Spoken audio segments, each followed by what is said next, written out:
प्यार के सात वचन धर्मपत्नी का जो आज का एपिसोड था वो तो भाई कितनी तेजी से खत्म होगा पता भी नहीं चलेगा। क्योंकि आज के एपिसोड में हमें जो कहानी है वो बहुत ही तेजी से आगे बढ़ती हुई दिखाई गई। क्योंकि अभी तक हम लोग देख रहे थे कि एक वो सो कॉल्ड जो रात थी प्रतीक्षा की, जिसमें प्रतीक्षा को लेकर एक हफ्ता पूरा निकल गया, इतने सारे एपिसोड निकल गए, उस चीज को खत्म करके आज अगले दिन की दिखाई गई, शुरुआत दिखाई गई नहीं। और साथ में ये भी दिखाया गया कि जो कल कहानी एंड हुई थी कि भाई मल्हार जो है वो अपने चाचा को मारने के लिए आया है और उसके चाचा ने सब कुछ बता दिया मल्हार को कि भाई देख तू नहीं मारा है, तेरे बारे में सब पता चल गया, प्रतीक्षा को भी मैंने बता दिया, प्रतीक्षा सब कुछ बोल देगी। इन सब बातों को लेकर जो सच्चाई थी, जैसा कि मैंने कल प्रेडिक्ट किया था कि शायद कुछ सपना ही अपना होगा, तो वही चीज देखने को मिली कि भाई वो सपना ही है। और सपने के साथ साथ कल हमने देखा था कि पारुल के सामने मल्हार ने मारने की बात की थी, और आज जब वो मल्हार सपना देख रहा था उस टाइम वो चिल्ला था मर गए मर गए मर गए मर गए मर गए मर गए कर रहा था। और उस टाइम वहीं पे पारुल थी। पारुल आती है मल्हार के पास, भागते हो मल्हार को जगाती, मल्हार मल्हार जी क्या हो गया क्या हो गया, बोलिए बोलिए क्या हो गया। और उस टाइम क्या होता है, उस टाइम वो वही बोल रहा था कि मर गए मर गए मर गए मर गए। तो पारुल बोलते हैं कौन मर गए, चाचा जी मर गए, मैं मौसा मर गए। वो ऐसे बोलता है। अब इस बात को सुनकर पारुल बहुत ज्यादा मतलब अजीब सा उसका वो होता है रिएक्शन कि ये हमेशा किसको मारने मारने मार गए मारने मारने मर गए मारने मरने ये क्या किसको बोलते थे बार बार। कल भी ये मारने की बात करते, आज भी मरने हैं, मार गए मर गए, मारना है मारना, ये अजीब इनका चल रहा है। तो ये चीज हमें देखने को मिली। उसके बाद क्या हुआ, उसके बाद हमें दिखाया गया प्रतीक्षा की साइड, मतलब जो उस जेल में था वहां पे, कि प्रतीक्षा वहां पर आई है बिल्कुल फ्रेश होके, बिल्कुल नहा धो के सो सा कर आ गई। वहां पे पूरी की पूरी एक आपकी वो लग चुकी कि सभी के सभी कैदी नीचे बैठ चुके हैं, उनको बुक्स बांटी जा रही है कि भाई वो पढ़ाना शुरू करेगी। आती है पढ़ाना शुरू करती है, उससे पहले जो विमला है, मतलब जो उसको परेशान करने के लिए वहां पे बैठाई गई थी जिस औरत को, उसको उंगली करने का मौका मिल जाता। आती है म्यूजिक शुरू कर देती हो, अब देखते हो कौन इस गाने वो इन गानों पे डांस करेगा, वो म्यूजिक बजा के रखती है। यहाँ पर होता है क्या कहते हैं प्रतीक्षा का और उसका फेस ऑफ। और फेस ऑफ में क्या होता है, वो इतनी अच्छी तरीके से उसको जवाब देती है जो वहां पे कैदी होती है कि उसका मुंह बंद हो जाता है, और वो एंड में क्या होता है शांत होकर बैठ जाती है, प्रतीक्षा पढ़ाने लग जाती है। दूसरी साइड हमें ये देखने को मिलता है कि जो रवि है वो खाना खाने के लिए नीचे आ गया डाइनिंग टेबल पे, और सब लोग खुश है कि भाई देखो हम सब तो खुश हो कि बस रवि है जो उसी टाइम पे अटक गया है, उसको भी अब इस खुशी में लेकर आना है। ठीक है। अब इसके बाद क्या हुआ, इसके बाद भाई वो आता है, उससे बात बात करते हैं, खाने पीने की बात हो, तो वो बोलता है कि मैं उस लड़की के पास जाने वाला हूँ, और जो लड़की जिस लड़की की मैंने कल आवाज सुनी थी और जिस लड़की के बारे में मैंने मुझे ये समझ में है कि उसके जो सपने बिल्कुल कीर्ति के तरीके हैं, मैं उसके पास जाने वाला हूँ। ठीक है। अब भागते हुए जाता है, मतलब खाता था कुछ नहीं, वहीं पर बैठा और भागते हुए निकल जाता है वहां पुलिस स्टेशन।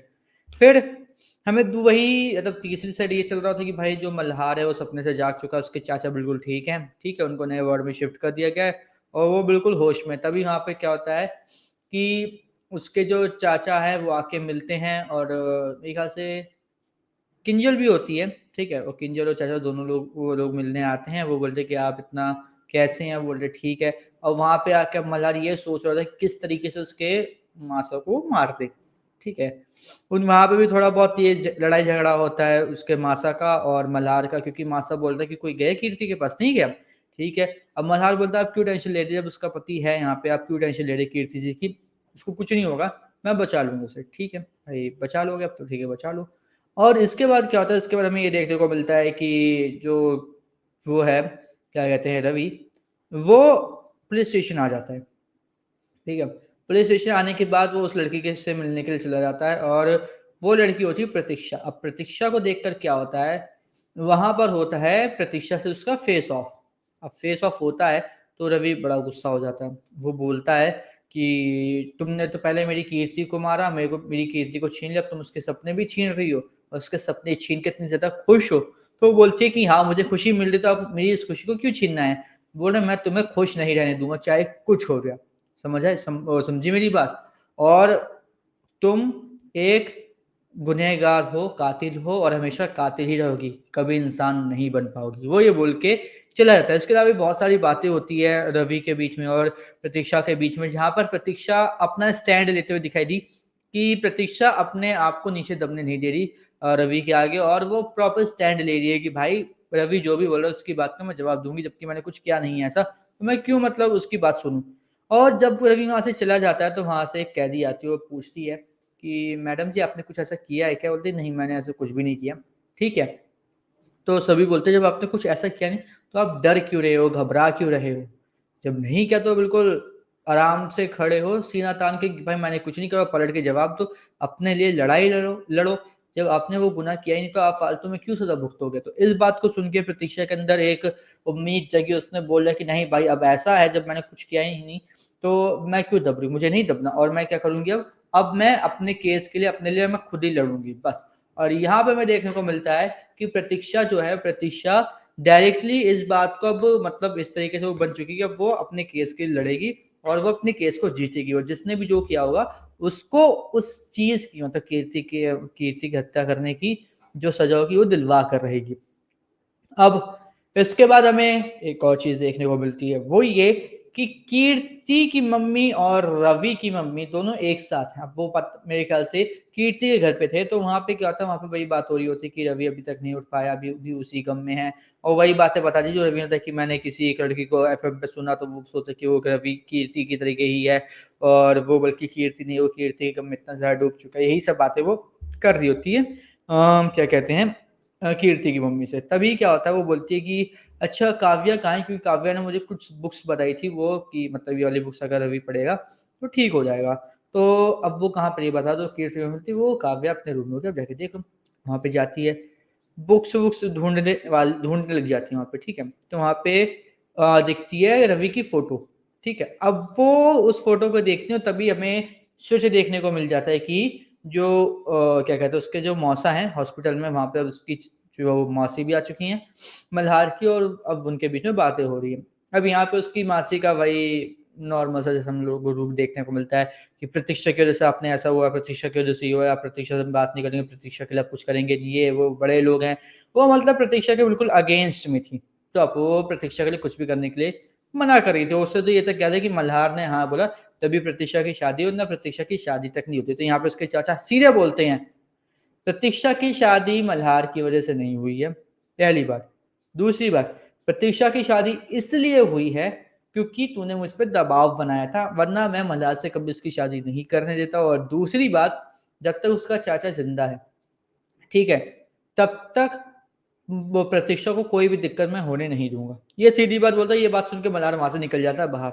अब इसके बाद क्या होता है, उसके चाचा के फोन पे किसी का फोन आ रहा होता है, तो उसकी मौसी उसको फोन नहीं दे रही होती, तो बोलते हैं कि इसका फोन है। अब नाम सुन के मल्हार के चाचा मासा तुरंत फोन छीनते हैं और बात करते हैं, और वो बताते हैं बात खत्म होने के बाद कि भाई दिल्ली से एक बहुत बड़ा वकील आया, उससे मिलने के लिए बुलाया, अब फटाफट कपड़े दे मैं निकल रहा हूँ। और तभी वहां से वो निकल जाते हैं। दूसरी साइड, सॉरी अभी यही साइड है, ठीक है, अभी यहाँ पे क्या था, वो पुलिस स्टेशन पहुंचे, पुलिस स्टेशन में पहुंच कर वो प्रतीक्षा के बेल पेपर्स देते हैं, और बस प्रतीक्षा की बेल हो जाती है। अब दूसरी साइड जो कहानी चल रही थी रवि की मम्मी और काव्या की, तो वो देखती है कि काव्या की बुक्स में रवि की बहुत सारी फोटोज हैं। अब उसमें से एक फोटो, वो एक नहीं काफी सारी फोटोज नीचे गिर जाती हैं, और उन फोटोज में से एक फोटो के पीछे लिखा होता है ये उस दिन की कहानी जिस दिन मुझे पहली बार प्यार का एहसास हो, प्यार का एहसास है रवि रंधावा, मतलब प्यार का एहसास जो था रवि रंधावा से होता है। एक तरीके से ये था कि भाई वो अपने प्यार को एक्सेप्ट कर रही थी कि वो रवि से प्यार करती है। तभी वहां पर काव्या की एंट्री हो जाती है और वहीं पर एपिसोड की एंडिंग हो जाती है। लेकिन जिस तरीके से एपिसोड की मतलब तेजी हमें देखने को मिल रही है, उस तरीके से अगर हम बात करें तो एपिसोड बहुत मजेदार था आज का। और सच में आज का अगर आप देखोगे ना एपिसोड, तो आपको टाइम नहीं पता चलेगा कि टाइम कहाँ निकल गया। इसलिए मैं आपको प्रेफर करूंगा कि आज के एपिसोड आप बिल्कुल भी मिस मत कीजिएगा, क्योंकि प्रतीक्षा को बेल मिल चुकी है, रवि को यह पता चल गया कि वो लड़की प्रतीक्षा है, और रवि की मम्मी को यह पता चल चुका है कि काव्या प्रतीक्षा से और काव्या रवि से प्यार करती है। तो ये सब चीजें देखने में बहुत ज्यादा मजे आने वाला है। और प्लस में एक और पॉइंट थी जो हम लोग एक औरत नहीं देखते हैं कि भाई वो आके पीछे में बैकग्राउंड म्यूजिक देती है, बैकग्राउंड उनका वॉइस ओवर चलता है, वही हमें देखने को मिली कि आज जिसकी हंसी से आपको तुम्हें इतना ज्यादा गुस्सा आ रहा है, कल उसी की हंसी को देख के तुम खुश हो गए, वही बातें कर रहे थे कि भाई देखो रवि है प्रतीक्षा से मिलेगा, और मल्हार जो प्रतीक्षा का इतना खैर ख्वाह बनता हुआ वो उसी के पीछे पड़ा है, उसी को दिक्कतें दे रहा है। ये सब बातें वो देखने को हमें उसने उसने बोली थी बस, और कुछ इतना मेन नहीं था। अगर आप उसको इग्नोर भी कर दोगे तो वो इतना बड़ा हमें लॉस देखने को नहीं मिलेगा। लेकिन स्टोरी बहुत तेजी से आगे बढ़ रही है और इसी तरीके से अगर स्टोरी आगे बढ़ी तो ये बात कंफर्म्ड है कि बहुत जल्दी धर्मपत्नी भी टीआरपी में अच्छी रेटिंग्स में आएगा। लेकिन हाँ, कुछ गलतियां जो मेरे आज पकड़ में आई कि जब हमें वो ड्रीम सीक्वेंस दिखाया गया मल्हार का, जब वो अपने मासा को मार रहा था, तो पहली बात मासा की नाक खुली हुई थी, क्लियरली कैमरे में दिख रहा था। दूसरी बात, जो वहां पे पल्स मीटर होता है उसमें लगातार टिक टिक टिक टिक हार्ट बीट की आवाज आ रही थी। तीसरी बात, जिस जो एक्टर ने मतलब ये मासा का रोल निभाया वो लगातार सांस ले रहे थे, लगातार उनके चेस्ट में देख सकते थे कि वो up and down up and down up and down हो रही है, जो सांस लेने की जो एक्चुअल में होती है, जो बिल्कुल सेम वो हमें चीज देखने को मिलती। तो ये सब चीजें ना थोड़ी सी करनी चाहिए थी, ठीक है, लेकिन नहीं की तो क्या ही कर सकते। लेकिन अगर ये चीजें सही होती तो और भी ज्यादा अच्छा होता आज का एपिसोड।